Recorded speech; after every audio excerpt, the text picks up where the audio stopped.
They ignored my warning and woke up to $3 million in flood damage. Rex Thornfield's boots squelched through ankle-deep mud across what used to be Pristine Meadows' pristine streets. Around him, $600,000 homes sat like expensive boats run aground, foundations stained with Mother Nature's revenge. But this wasn't just about environmental law. It was about Emma, his 8-year-old daughter who'd sobbed watching bulldozers crush her favorite frogs and turtles. She'd trusted Daddy to keep them safe forever. Meet Rex, environmental engineer and weekend father who tried saving his neighbors from themselves. And meet Cordelia Blackthorne, board chair who dismissed federal environmental law like optional paperwork. Here's what happened. Cordelia's husband rushed a road through Emma's beloved wetlands in 72 hours. One tropical storm later, 23 homes flooded, $2.8 million in damage, and one satisfied father planning to buy Cordelia's house. The smell of moldy drywall now perfumes streets where Emma once counted salamanders. What would you do if your HOA bulldozed through federal law and flooded your street? Drop A if you're watching from anywhere that floods. This story proves why environmental laws exist. Rex Thornfield never planned to become the neighborhood environmental vigilante. The sound of cardinals chirping outside his new bedroom window seemed like a good omen 6 months earlier, back when he thought Pristine Meadows would actually live up to its name. After 20 years designing sustainable water management systems across the Southeast, Rex had chosen this particular Georgia subdivision for one reason: the 40-acre protected wetlands preserve. Following a messy divorce that left him starting over at 52, he wanted peace, quiet, and maybe some great blue herons for company. But the real reason Rex had chosen this house wasn't just the herons, it was Emma.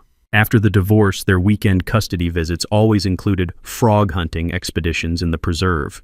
Emma, 8 years old with pigtails and rubber boots, had named every turtle and knew which pools housed the magic salamanders that only appeared in spring. The sound of her laughter echoing across those ancient waters had helped heal both their hearts after Mommy moved away. Emma called it Daddy's secret kingdom where animals were safe forever. She'd made him promise to protect the frogs and turtles, even from mean people. That promise would soon be tested in ways Rex never imagined. His modest $420,000 ranch house offered wetlands views where endangered spotted salamanders bred in pools older than the state itself. The morning mist rising from these ancient waters carried the earthy scent of centuries-old cypress and the soft plop of turtles diving for cover. The HOA fees ran $280 monthly for landscaping and environmental stewardship, a phrase that would later make him laugh bitterly. Rex's first red flag came wrapped in gardenias and condescension at the new resident orientation. He'd mentioned his environmental engineering background, thinking it might help with conservation efforts. Cordelia Blackthorne's response could have frozen hell.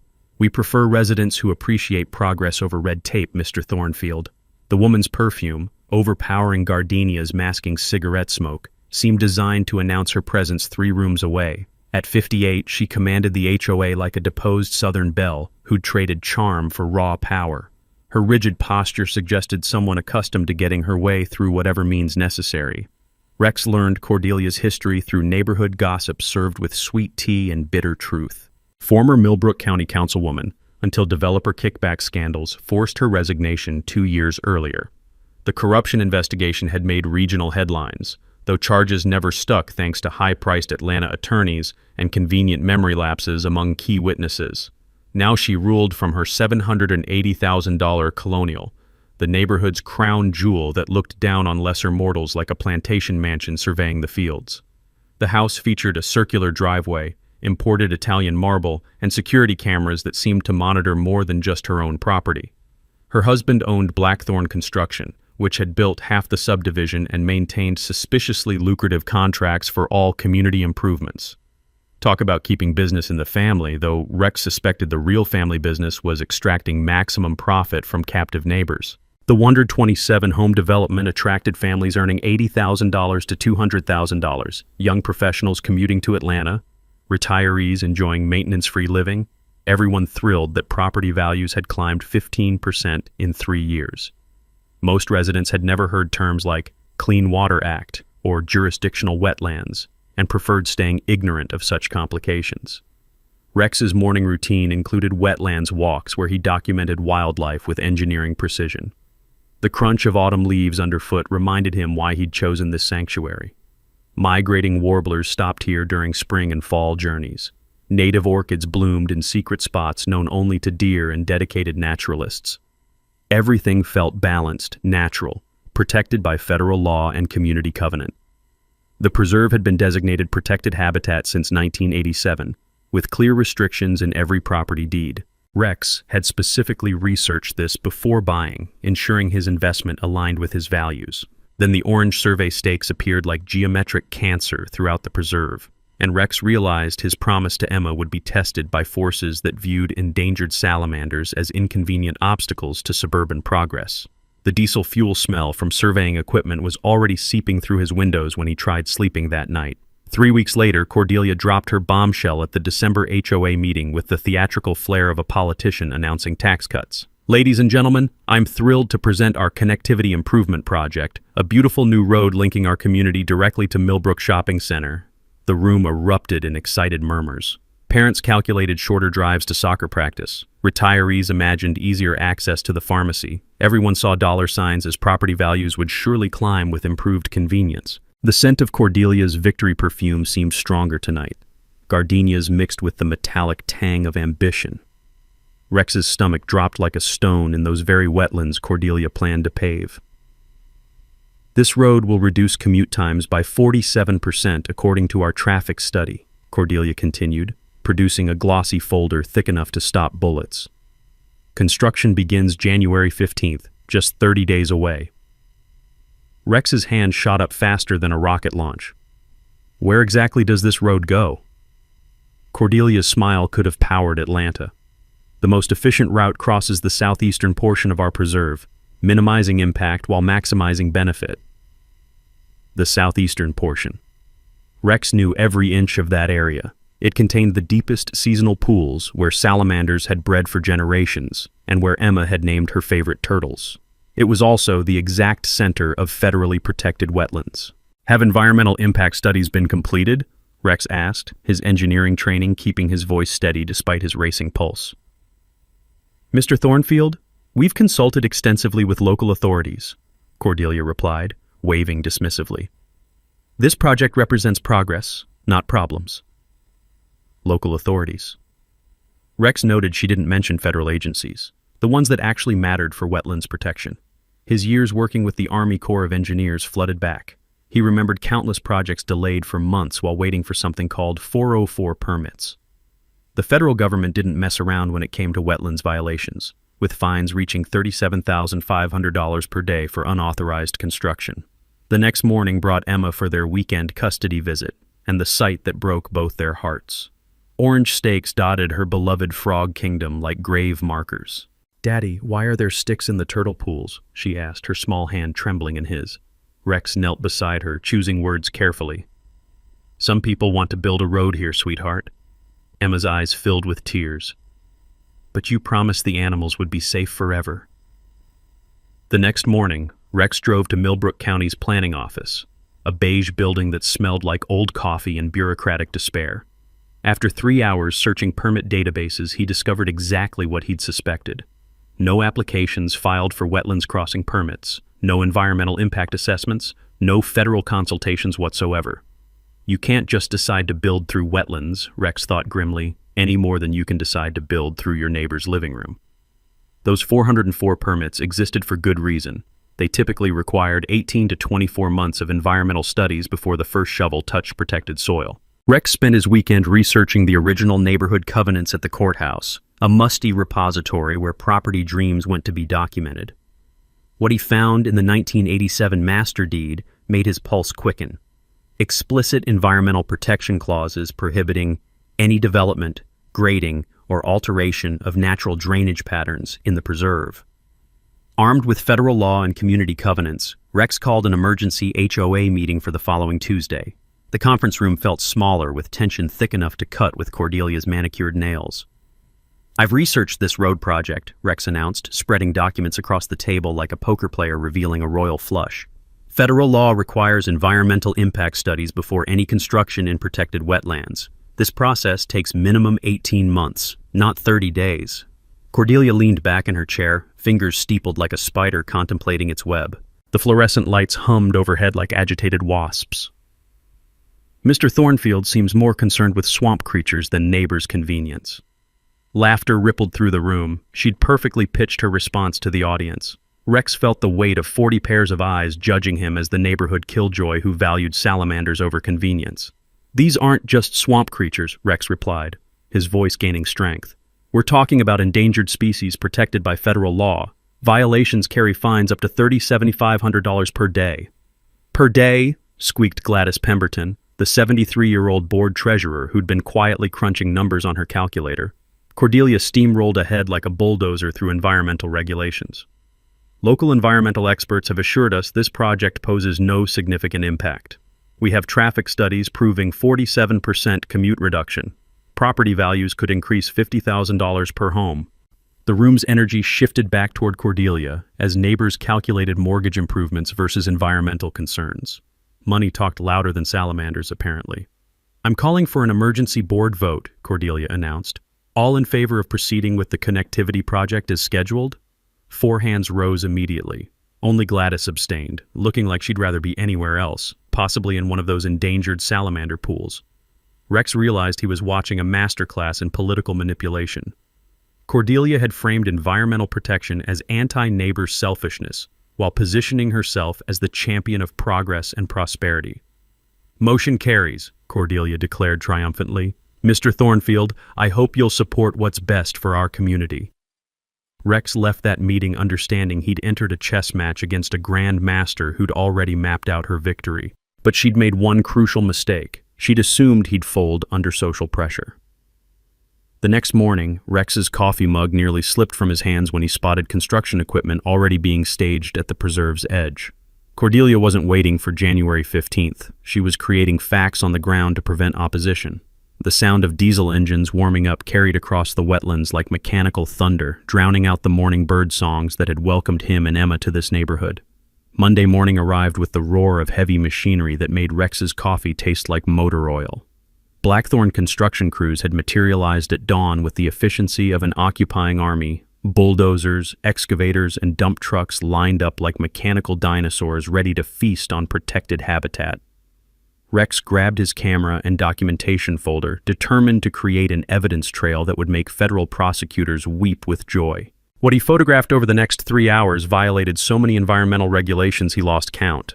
No erosion barriers, no sediment fences, no environmental monitors. The crew was attacking wetlands like they were paving a Walmart parking lot. Emma was with Rex the morning bulldozers began destroying her frog kingdom.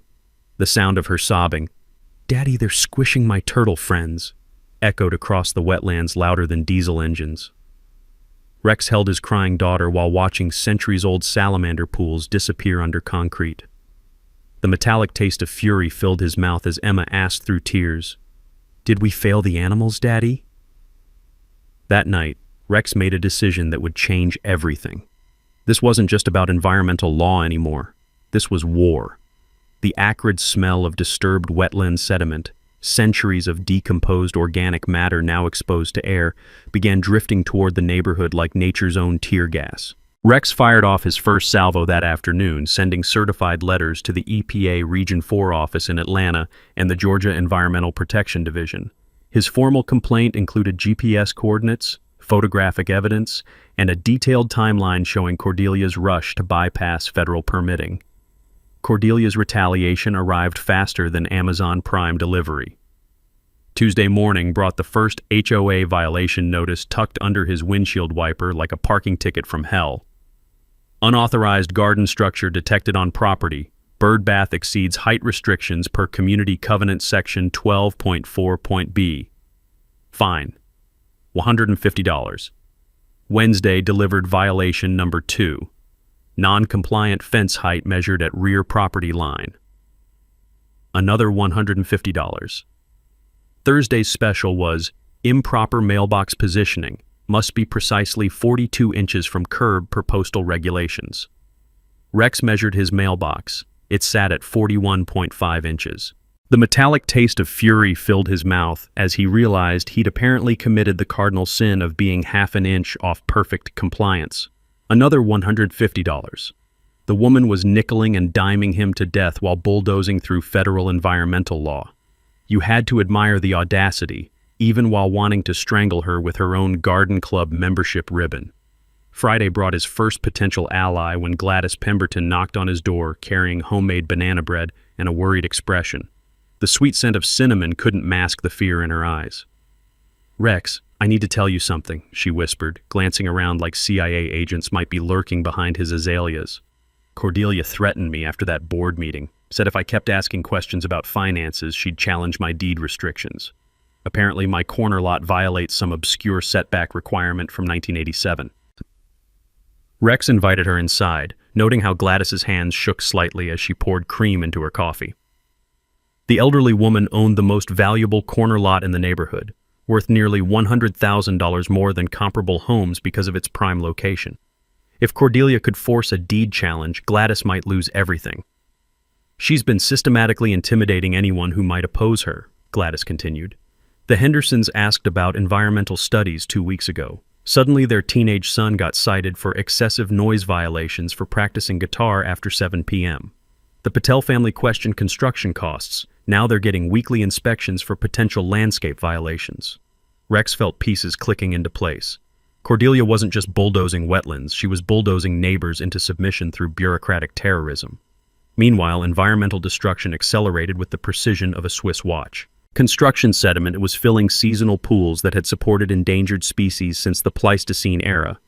Each evening, Rex documented dead fish floating in Millbrook Creek downstream from the construction site. The local newspaper ran a puff piece that Friday, "HOA modernizes aging infrastructure for community benefit." The article featured Cordelia in hard hat and pearls standing next to a future site of connectivity improvement sign. Rex appeared in a smaller photo looking stern beside a wetlands protected marker, described as a disgruntled newcomer resistant to neighborhood progress. She'd played the media like a virtuoso violinist, casting herself as the forward-thinking community leader while painting him as the obstructionist outsider. Rex called the EPA emergency hotline that weekend, hoping federal cavalry might ride to the rescue. The response crushed his optimism. Inspectors couldn't visit until Tuesday due to budget constraints and scheduling conflicts. By Tuesday, Cordelia's crews would have the road foundation poured and half the wetlands filled with concrete, but Sunday night brought a discovery that changed everything. Rex's motion-activated trail cameras captured something extraordinary. Cordelia's crews weren't just working weekends, they were working around the clock, massive concrete pours happening under floodlights while neighbors slept peacefully in their beds. By Monday morning, 200 yards of roadway stretched across the wetland's core like a concrete scar through paradise. But Rex had evidence of something potentially criminal, deliberate 24/7 construction designed to bypass federal oversight. The grinding sound of concrete mixers at 3 a.m. had become his new alarm clock, a mechanical lullaby celebrating environmental destruction that would make excellent evidence in federal court.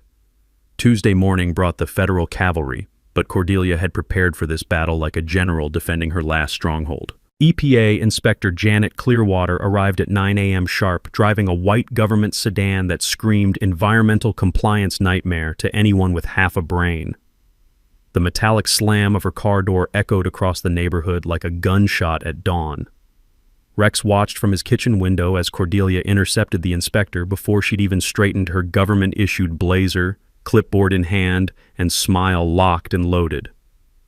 "Welcome to Pristine Meadows," Cordelia gushed, extending her hand like a southern hostess greeting dinner guests. "I'm Cordelia Blackthorne, HOA Board Chair. We're so pleased you're here to confirm our project's environmental soundness." Rex grabbed his evidence folder and practically sprinted across the street, his boots crunching on gravel that hadn't been there a week ago. Construction debris now decorated what used to be pristine lawns. "As you can see, our connectivity improvement crosses only previously disturbed land," Cordelia explained, gesturing toward the concrete road now bisecting what had been pristine wetlands 72 hours earlier. "We have comprehensive soil surveys from 2019 confirming no sensitive habitat existed here." She produced a manila folder thick enough to choke a horse, falsified documentation that probably cost more than Rex's monthly mortgage and looked suspiciously professional for something supposedly prepared by local contractors. "Actually," Rex interrupted, "I have 8 months of wildlife photography proving active wetlands right where that road sits." He spread his evidence across the hood of the EPA vehicle like a card dealer working Vegas. GPS-coordinated photos showed endangered salamanders, seasonal pools, and protected vegetation, all taken at the exact coordinates now buried under concrete. Inspector Clearwater examined both sets of documentation with the poker face of someone who'd investigated environmental crimes from Florida Everglades to Alaska's North Slope. The morning sun glinted off her wire-rimmed glasses as she compared Rex's time-stamped photos with Cordelia's mysterious soil survey. These GPS coordinates match federal wetlands inventory data, Clearwater noted, tapping Rex's photographs. Mrs. Blackthorne, where exactly did this 2019 soil survey take place? Cordelia's smile flickered like a light bulb about to burn out. Our environmental consultants assured us of full compliance with all applicable regulations. Which consultants? Clearwater pressed. Blackthorne Environmental Services, Cordelia replied without missing a beat. Rex nearly choked on his morning coffee. That's your husband's company. You surveyed yourselves? The inspector's eyebrows rose toward her government-issued hairline. In Rex's experience working with federal agencies, nothing made regulators happier than discovering obvious conflicts of interest wrapped in obvious lies tied with a bow of environmental destruction. That afternoon brought an emergency HOA meeting that felt more like a town hall lynch mob. Cordelia had spent the morning working the phones, and the conference room buzzed with angry voices before Rex even arrived. The smell of instant coffee and simmering resentment filled the air thicker than construction dust. Thanks to Mr. Thornfield's harassment campaign, we now face federal investigation, Cordelia announced, her voice dripping with martyred righteousness. His frivolous EPA complaint threatens our community improvement project and could result in costly legal fees for everyone.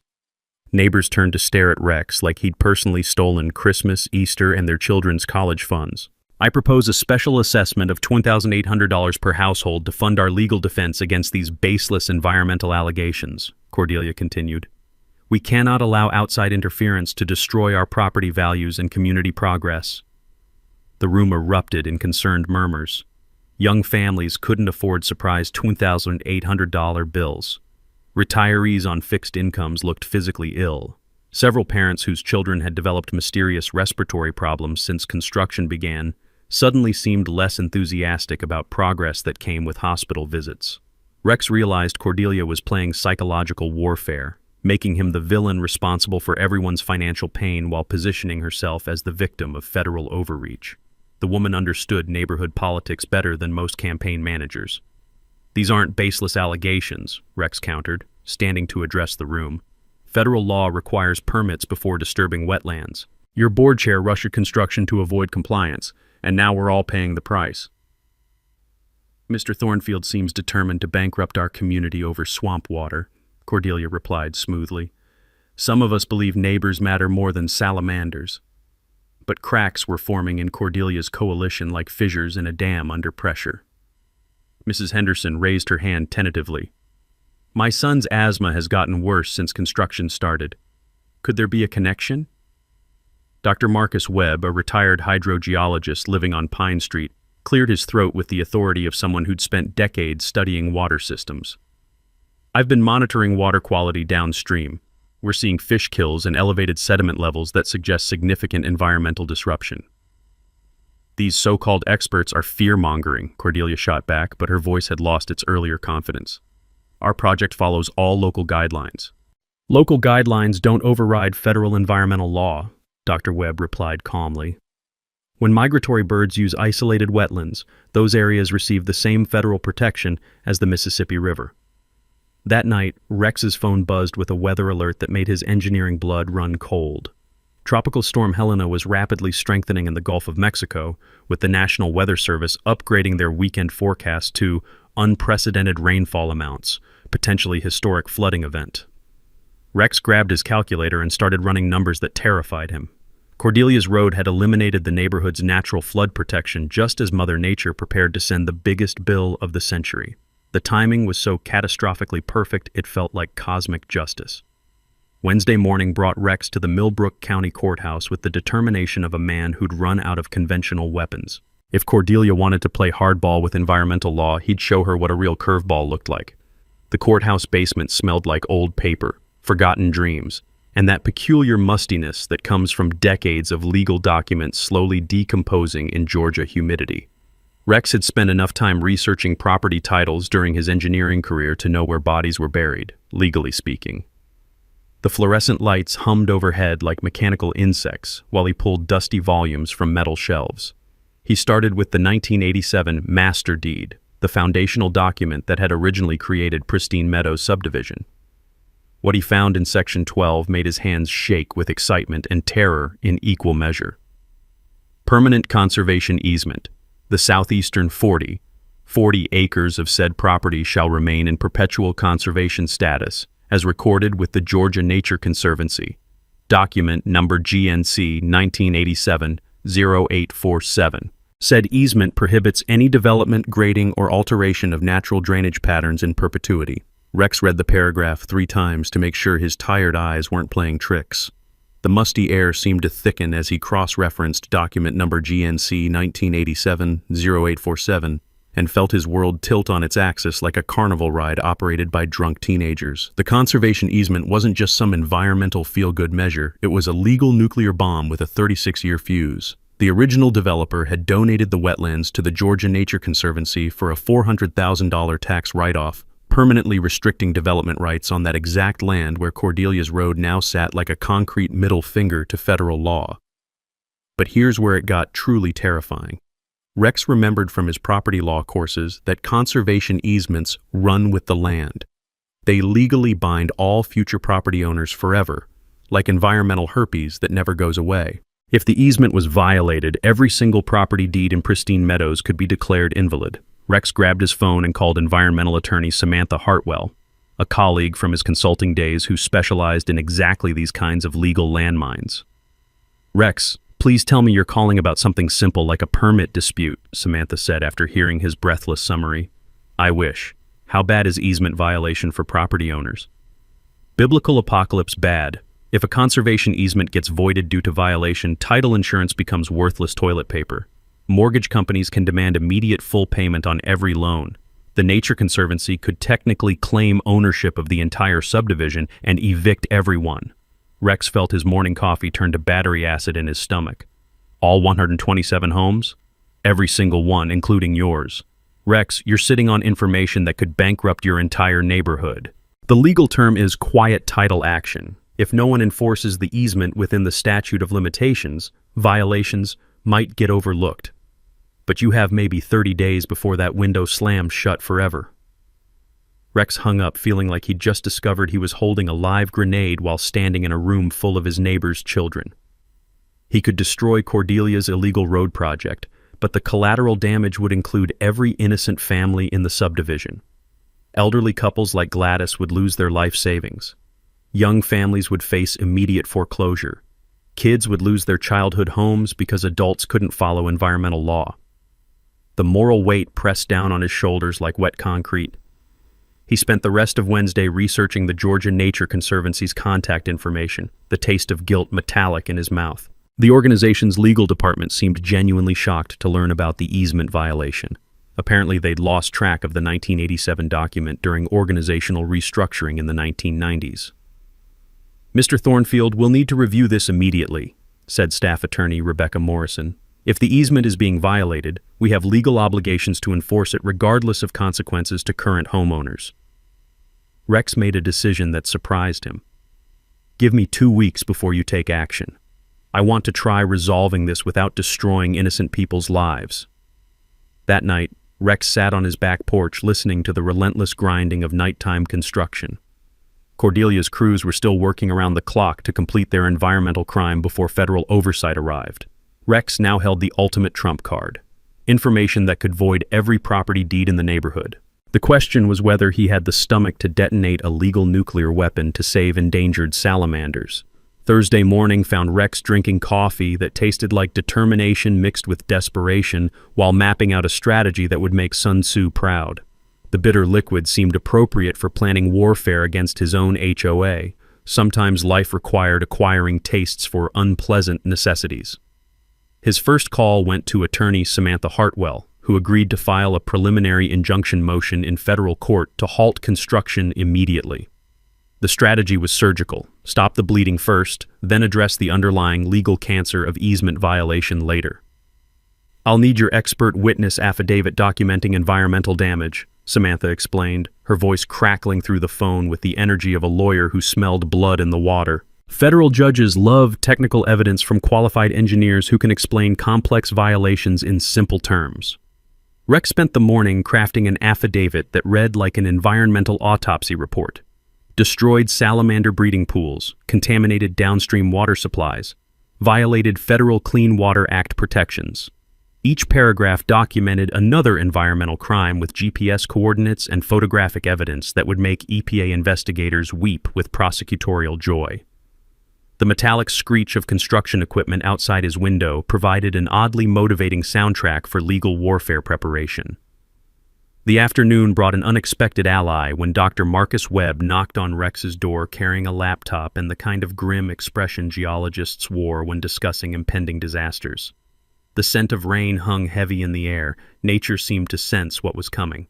"Rex, I've run hydrological models on what Cordelia's road has done to our natural drainage," Dr. Webb announced, spreading printouts across Rex's kitchen table like battle plans. "The next major storm will flood this neighborhood worse than Hurricane Katrina hit New Orleans." The computer models were terrifying in their precision. Rex remembered from his water management days that wetlands functioned like enormous sponges. They absorbed stormwater the same way a kitchen sponge soaks up spilled coffee. Destroy the sponge, and the coffee floods your entire counter. Cordelia's road had eliminated 40 acres of natural flood protection right before storm season. Based on historical storm data, any rainfall over 4 inches in 12 hours will flood 23 homes on the lower streets, Dr. Webb explained, pointing to red zones on his computer model. Cordelia's house sits right in the center of the projected flood zone. The irony was delicious enough to serve at Sunday dinner. They spent the next 2 hours installing stream gauges and precipitation measurement equipment throughout the neighborhood, working with the methodical precision of scientists preparing for the experiment of a lifetime. Rex's engineering background had taught him that courts loved precise data more than emotional appeals. Numbers didn't lie, unlike certain HOA board chairwomen. The technical education campaign began Friday morning at Murphy's Diner, where Rex organized an informal coffee chat that felt more like an environmental science seminar. The diner's checkered linoleum floors and fluorescent lighting created an oddly appropriate classroom for suburban environmental education. "Think of wetlands like giant underground storage tanks," Rex explained to 8 concerned residents gathered around mismatched tables. "They absorb floodwater the same way your basement sump pump prevents flooding. Destroy the wetlands, you eliminate your flood protection and turn your subdivision into a swimming pool during the next big storm." Mrs. Henderson leaned forward, clutching her coffee mug like a lifeline, while the morning sunlight streamed through grease-stained windows. "So this road could actually flood our homes?" "It's not could, it's when," Dr. Webb confirmed grimly. "The next major storm will test Cordelia's engineering decisions in the most expensive way possible." Rex watched minds change in real time as parents calculated potential flood damage against temporary traffic convenience. Money talked, but the threat of losing everything screamed louder than a smoke detector at 3 a.m. Saturday brought media reinforcements when investigative reporter Sarah Presley from the Atlanta Journal-Constitution arrived with the enthusiasm of a journalist who'd smelled a Pulitzer Prize brewing. The woman's energy could have powered a small city as she reviewed Rex's evidence files. "This story has everything," Sarah said, her pen moving faster than Cordelia's bulldozers. "Environmental crime, federal investigation, HOA corruption, endangered species. It's like Netflix ordered a documentary about suburban environmental warfare." Rex's financial research revealed Cordelia's desperation ran deeper than environmental violations. Blackthorn Construction owed $180,000 in contractor liens on other projects, with the company rushing this road project to generate cash flow for bankruptcy payments. Cordelia had personally guaranteed business loans that put her $780,000 house at risk. She was gambling everything on completing this environmental crime.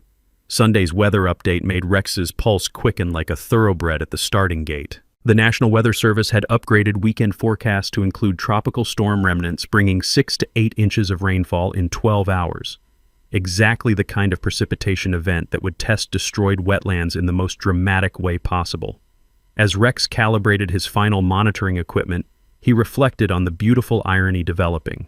Cordelia had rushed construction to beat federal oversight, but Mother Nature was about to provide the most compelling environmental impact study ever conducted, live, in high definition, with her neighbors' basements as the laboratory. Monday morning brought the news that made Rex's coffee taste like victory mixed with dread. Attorney Samantha Hartwell called with an update that changed the game's tempo from chess to speed racing. Federal injunction hearing is scheduled for next Monday, she announced, her voice carrying the electricity of impending legal warfare. But Rex, I'm hearing through courthouse gossip that Cordelia's learned about it. She's accelerating construction to complete the road before the hearing. Rex peered through his kitchen window to see proof of Samantha's intelligence. Blackthorn Construction had tripled their workforce overnight. The wetlands now swarmed with equipment like mechanical ants devouring a sugar cube. The acrid smell of diesel exhaust and concrete dust hung in the morning air thick enough to taste. Cordelia had declared total war on federal environmental law, and she was winning through sheer audacity. The first salvo in her counteroffensive arrived Tuesday morning via Rex's doormat, another stack of HOA violation notices that made his previous citations look like parking tickets. Unauthorized environmental monitoring equipment detected on common areas. Immediate removal required. Apparently, his stream gauges violated some obscure covenant about aesthetic disruption.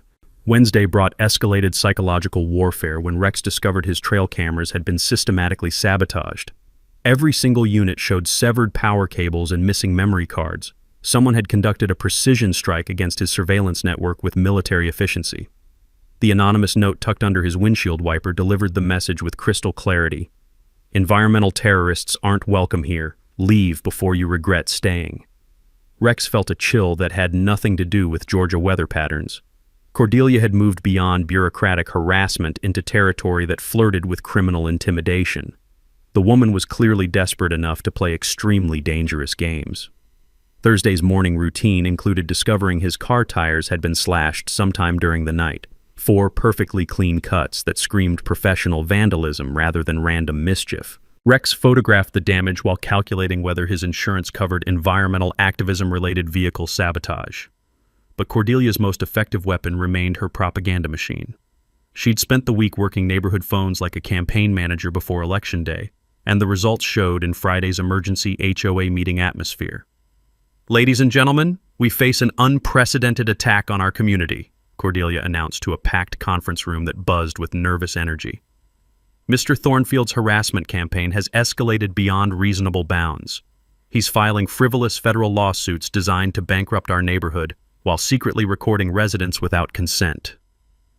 The room's temperature seemed to drop 10 degrees as neighbors turned to stare at Rex like he'd been caught selling drugs to kindergartners. Cordelia had masterfully reframed his environmental documentation as stalking behavior and his legal actions as financial terrorism. Our community faces potential legal costs exceeding $500,000 if these baseless environmental allegations proceed, Cordelia continued, producing documents that looked professionally prepared by expensive attorneys. I'm forced to recommend immediate legal action against Mr. Thornfield for tortious interference with community business. Rex realized Cordelia was attempting to bury him under legal fees while positioning herself as the neighborhood's financial protector. The woman understood psychological warfare better than most military strategists. That's when Rex made the first move Cordelia never saw coming. Using his divorce settlement and $200,000 from Emma's college fund, money he'd been saving for environmental protection projects, Rex quietly purchased all of Blackthorn Construction's outstanding debt from 3 different banks. The beauty of bankruptcy law was that debt holders could force immediate liquidation. Rex now owned $180,000 in contractor liens, business loans, and equipment financing that Cordelia's husband had personally guaranteed. One phone call to their bankruptcy attorney delivered his message. Construction stops immediately or I foreclose tomorrow. Rex smiled, remembering Emma's tears. Sometimes protecting children required playing by adult rules that had nothing to do with being nice. Meanwhile, Rex's silent preparation continued with the methodical precision of someone expecting Armageddon. He'd replaced his sabotage surveillance equipment with hidden military-grade cameras borrowed from Dr. Webb's geological survey work. The new units were virtually invisible and transmitted data wirelessly to cloud storage that Cordelia's minions couldn't physically destroy. His partnership with Dr. Webb had evolved into something resembling a scientific resistance movement. They'd installed underground water sensors throughout the neighborhood using techniques Webb had perfected during earthquake monitoring projects. Their flood prediction network now rivaled National Weather Service capabilities for local precision. The construction completion timeline had accelerated to breakneck speed that defied both physics and environmental law. Cordelia's crews were working 24/7 shifts, pouring concrete under floodlights while most neighbors slept peacefully in beds that might soon require flood insurance. Rex's hidden cameras captured environmental violations that would make federal prosecutors practically giddy. Direct concrete pours into endangered salamander pools. Construction equipment dumping contaminated soil directly into storm drains leading to Millbrook Creek. Chemical runoff flowing unchecked into downstream residential water supplies. Friday night brought the weather update that made Rex's engineering calculations feel prophetic. Tropical storm. Helena had strengthened to Category 1 hurricane status with landfall predicted for Saturday night, 180 miles south of Millbrook County. The storm's northern bands would deliver exactly the precipitation levels Rex's models had identified as catastrophic for destroyed wetlands. But Cordelia's most desperate gamble was also her most revealing. Rex's surveillance network captured her husband's construction crew dumping industrial chemicals directly into storm drains Friday after midnight, evidence of environmental crimes that crossed the line from civil violations into federal felony territory. Saturday morning dawned with the metallic taste of approaching storms and the mechanical rumble of construction equipment racing against meteorological deadlines. Cordelia's road project was 90% complete, but Mother Nature's audit was about to begin. Friday night arrived with Hurricane Helena bearing down on Georgia like nature's own collection agency, and Rex's weather station registered the first drops of what meteorologists were calling a once-in-a-generation precipitation event. The air pressure had dropped so dramatically that Rex's ears popped just walking to his mailbox, a sure sign that atmospheric hell was about to break loose. By 11 p.m., Helena made landfall 200 miles south with the fury of a Category 1 hurricane that had spent weeks gathering moisture over the Gulf of Mexico. Rex watched radar imagery on his laptop while rain began pelting his windows with the intensity of machine gun fire. His automated monitoring equipment hummed to life as the storm's northern bands reached Millbrook County. The first 2 inches fell by midnight, and Rex's real-time flood sensors detected something terrifying. Water was already backing up behind Cordelia's road embankment instead of flowing through the destroyed wetlands. His engineering calculations were proving themselves with the precision of a Swiss watch and the destructive power of a demolition crew. At 2 a.m., Rex's phone buzzed with the first emergency call. "Rex, this is Martha Henderson on Pine Street. We've got water coming into our basement. Is this normal?" Rex checked his flood monitoring dashboard and felt his stomach drop like a stone through honey. The natural drainage that should have absorbed Helena's rainfall had been replaced by concrete that channeled everything toward expensive homes like a funnel directing water into a shot glass. "It's going to get worse, Martha. Move valuable items to your second floor immediately." By 3 a.m., Rex's phone was ringing constantly as the mathematical precision of environmental disaster unfolded exactly as his models had predicted. The metallic taste of adrenaline filled his mouth as he documented each flooded basement, cross-referencing water levels with GPS coordinates and timestamps that would make federal prosecutors practically dance with joy. Pine Street flooded first, the houses closest to Cordelia's artificial dam. Maple Avenue followed 30 minutes later as backed-up stormwater found new routes through subdivisions never designed for wetland-level flooding. The acrid smell of electrical systems shutting down began drifting through the neighborhood like industrial incense. Rex's hidden cameras captured the disaster in real-time high definition, water pouring around Cordelia's road foundation like liquid seeking justice, basements filling faster than sump pumps could handle, expensive cars floating in garages like bathtub toys abandoned by giant children. At 4:30 a.m., his phone rang with the call he'd been simultaneously expecting and dreading. "Rex, this is Cordelia. You have to fix this environmental disaster immediately."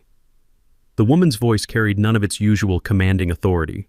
Instead, she sounded like someone watching their life savings flood away in real time. Rex calmly checked his monitoring data and confirmed what his engineering training had predicted.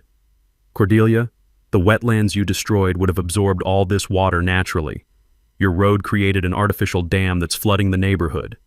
I don't care about technical explanations, People are losing their homes. Rex felt the irony settle over him like warm honey. Maybe you should have considered that before bulldozing through federal environmental law.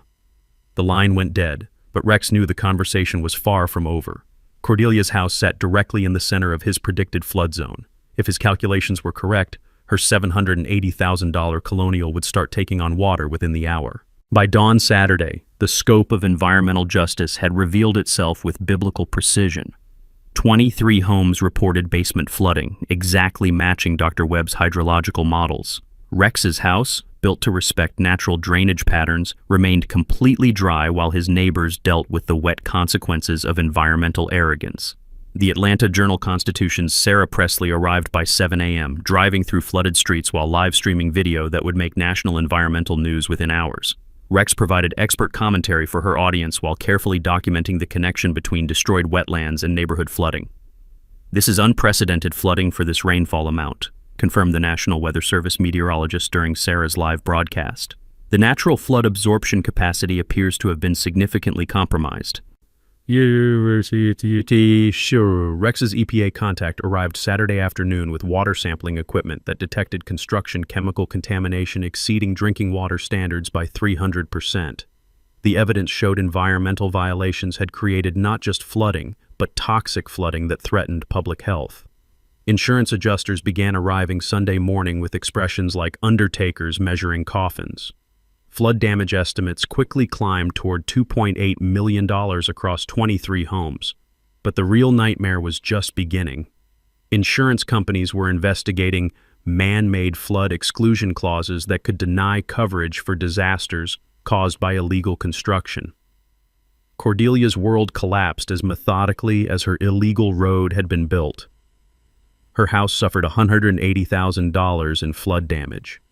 Blackthorn construction equipment sat half-submerged in contaminated floodwater, destroyed by the same environmental destruction it had created. Personal bankruptcy became inevitable as business loan guarantees collided with flood damage and federal criminal liability. Rex spent Saturday and Sunday refusing media interviews that might have seemed vindictive. Instead, he focused his message on environmental law's practical purpose. Federal wetlands protection exists because Mother Nature always collects on unpaid environmental bills, with interest compounded by flood damage. Sunday evening brought the sound of industrial fans and dehumidifiers humming throughout the neighborhood like mechanical mourning songs for environmental arrogance. Rex sat on his dry back porch, listening to the restoration efforts and calculating federal criminal penalties for environmental destruction. The sweet smell of Emma's favorite wildflowers, somehow still blooming in his untouched yard, reminded him why some battles were worth fighting, even against impossible odds. Monday morning's federal court hearing felt like Environmental Judgment Day, with U.S. District Judge Patricia Hamilton presiding over what had become the most documented environmental crime in Millbrook County history. The courtroom packed tighter than a rush-hour subway car. Affected neighbors, media crews, EPA officials, and FBI environmental crimes investigators all crammed into wooden pews that creaked under the weight of impending justice. Rex took the witness stand wearing his best engineer's demeanor and carrying 3 folders of evidence that could have stopped a freight train. The smell of wet drywall from flooded homes had somehow followed everyone into the courthouse, a pungent reminder of environmental consequences that lingered like guilty consciences. "Mr. Thornfield, please explain to the court how this weekend's flooding relates to the defendant's construction project," Judge Hamilton requested, her wire-rimmed glasses reflecting the fluorescent lighting like legal laser beams. Rex spread his GPS-coordinated flood documentation across the witness table like a card dealer revealing a royal flush. "Your Honor, federal wetlands function as natural flood control systems. When Cordelia Blackthorn's crews destroyed 40 acres of protected habitat, they eliminated the neighborhood's natural drainage capacity. Saturday's flooding was as predictable as gravity." His computer models displayed on the courtroom's projection screen with the precision of surgical instruments. Every flooded basement corresponded exactly to his pre-storm calculations, proving cause and effect with mathematical certainty that made environmental lawyers practically purr with satisfaction. Cordelia sat at the defendant's table looking like someone who'd aged 10 years over one weekend. Her water-damaged designer suit and hollow-eyed expression suggested a woman watching her empire crumble in real-time legal proceedings. The metallic clicking of her nervous pen tapping echoed through the courthouse like a countdown timer. Mrs. Blackthorne's attorney claims this project was completed in good faith reliance on local permits, Judge Hamilton noted, shuffling through legal briefs thick enough to stop bullets. Rex's attorney, Samantha Hartwell, stood with the confidence of someone holding 4 aces and a royal flush simultaneously. Your Honor, federal environmental law doesn't recognize good faith violations of the Clean Water Act. Mrs. Blackthorne ignored required permitting processes and destroyed protected habitat to avoid federal oversight. The courtroom's tension ratcheted higher when Judge Hamilton addressed the elephant sitting in the legal room. Counselor, I'm reviewing allegations that this entire construction project violated a permanent conservation easement dating to 1987. How does your client respond to claims that every property deed in this subdivision might be legally invalid?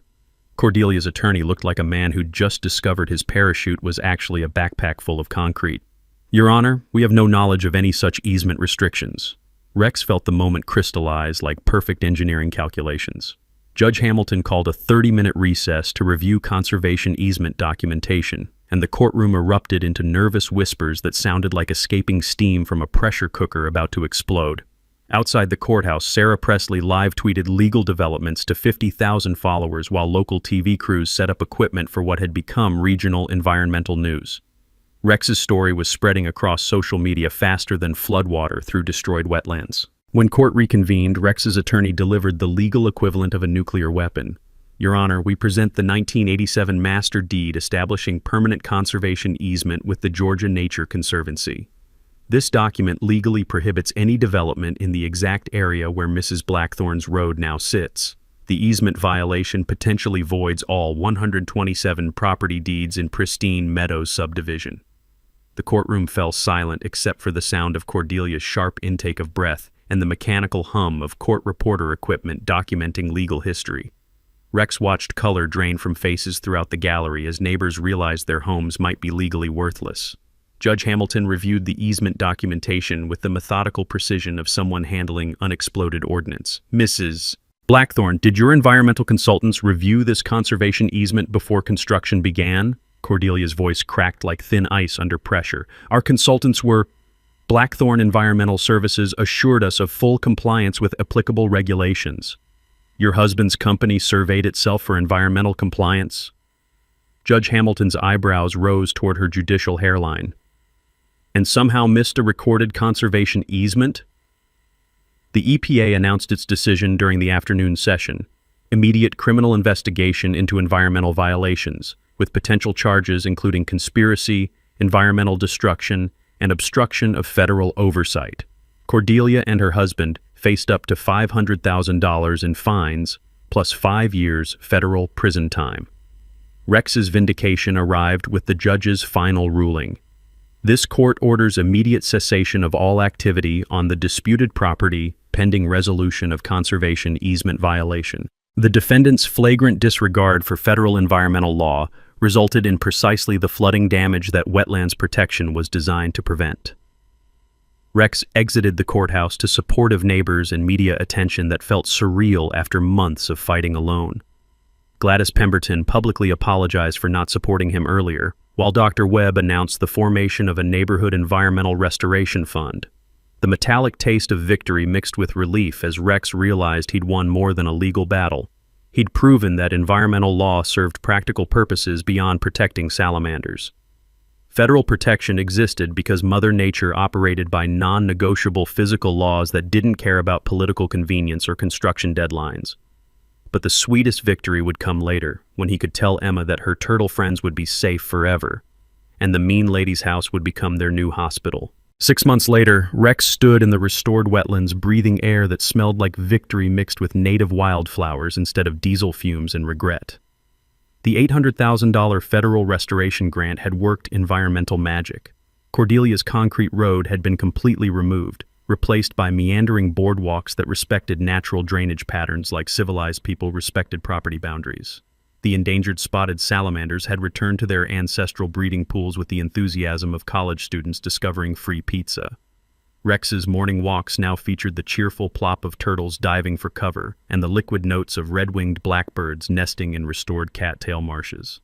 Emma squealed with delight during their weekend visits, counting 17 new turtles that had emerged from wherever turtles hide during construction nightmares. "Daddy, you kept your promise," she announced while photographing a great blue heron with her new wildlife camera. "The animals are safe forever now." Cordelia's legal saga had concluded with the satisfying precision of environmental justice. She'd pleaded guilty to federal environmental crimes, receiving 18 months probation and community service hours that ironically involved wetlands restoration work. Her husband served 6 months in federal prison for conspiracy and fraud charges, with $350,000 in fines paid through the forced sale of their water-damaged colonial. 6 months after Cordelia's bankruptcy, her $780,000 colonial went up for auction. Rex bought it for $320,000, using money he'd recovered from Blackthorn Construction's liquidation, plus the satisfaction of knowing karma had an excellent sense of timing. The house became Emma's Wildlife Rescue Center, a free sanctuary where neighborhood children could learn about wetlands conservation. The bronze plaque by the front door read, "Cordelia Blackthorn and descendants banned from premises in perpetuity. Environmental crimes have consequences." Emma's favorite addition was the turtle hospital in what used to be Cordelia's master bedroom. "The mean lady's house is helping animals now, Daddy," she said while bottle-feeding an orphaned raccoon. "The turtles forgive her, but I don't have to." Rex watched his daughter nurturing wildlife in the same room where Cordelia had once planned environmental destruction. Emma had taught him that some promises to children were worth breaking a few adult rules to keep. The Blackthorn Construction bankruptcy had provided unexpected benefits for the neighborhood. Federal disaster assistance covered flood repairs, while insurance companies eventually settled claims after the new HOA board was elected and environmental compliance achieved. Property values had actually increased 18% once the environmental violations were resolved and natural flood protection restored. Rex's personal transformation had surprised him more than anyone. His expertise in environmental crisis management led to marriage with Dr. Sarah Clearwater, the EPA inspector who'd become his strongest professional ally and eventually his life partner. Their combined environmental consulting business, Wetlands and Watersheds, now helped communities across the Southeast navigate federal environmental compliance before disasters struck. The conservation easement crisis had resolved through careful negotiation with the Georgia Nature Conservancy.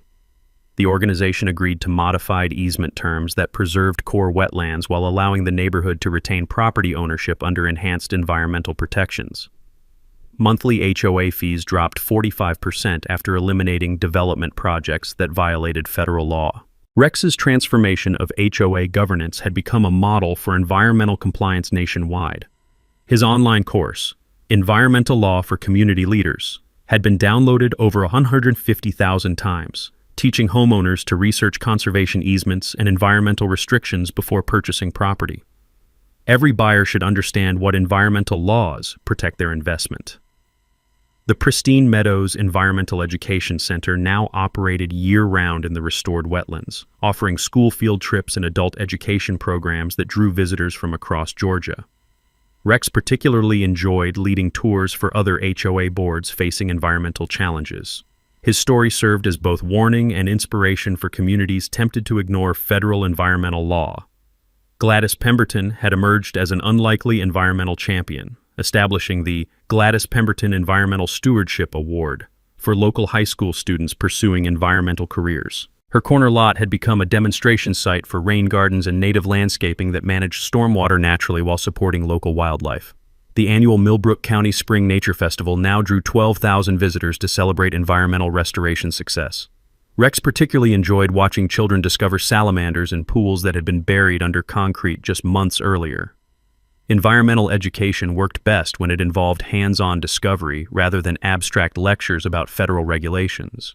Rex's morning coffee now tasted like satisfaction mixed with purpose as he watched great blue herons fishing in pools that federal law had saved from permanent destruction. The sound of spring peepers singing at dawn had replaced the mechanical grinding of construction equipment as his neighborhood's signature soundtrack. But his phone rang with a familiar challenge. "Mr. Thornfield, this is Jennifer Martinez from Pensacola. Our city council just approved a shopping mall and a manatee sanctuary, and we need someone who understands fighting environmental crimes." Rex smiled, recognizing the tone of desperate determination he'd once carried himself. I'll be right there, Jennifer. Let me pack my environmental law books and flood prediction models. Drop a comment sharing your worst HOA nightmare. We read every single one and might feature your story next. Hit that subscribe button because somebody's always fighting environmental crimes, and we'll be there to document their victory. Thanks for hanging out with us on HOA Stories, where the HOA Karens meet their match. If this story had you cheering or cringing, go ahead and like the video, drop a comment with your reaction, and hit subscribe so you're ready for the next wild HOA tale.